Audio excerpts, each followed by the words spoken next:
Hello, today we are making this delicious strawberry jam that you can use in many ways. We'll start with fresh strawberries. I've washed them and cut off the unneeded parts, and then chop them up into small pieces and go ahead and add your strawberries onto a pot.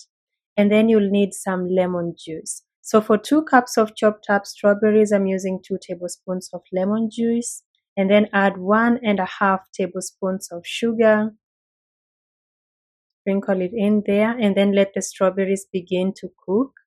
They will release their own juices and they should cook until they are tender. So cover the pot and let this simmer for about 4 minutes. When your strawberries are nicely tender, like so, you can see they are forming, they've softened up.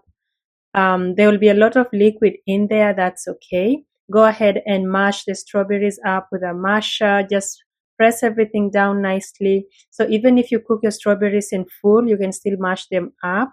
And then you will need some cornstarch to thicken this. So 1 tablespoon of cornstarch, about a 1/4 cup of water. Mix that nicely and then add it gradually to the strawberry jam because you don't want to over thicken it. So add it gradually and stir until you achieve your needed thickness.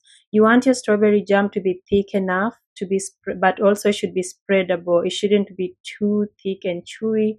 Just keep it nice and thick, and it should be spreadable onto bread or any way you use it.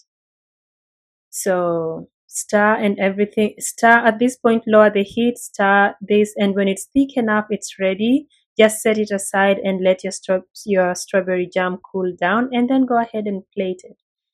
Place it somewhere, maybe if you want to store this in the fridge, but I'm using it to make some cream cheese danishes here with strawberry jam topping. This is one way to use them. This recipe is coming right up. I'll post it next, maybe tomorrow.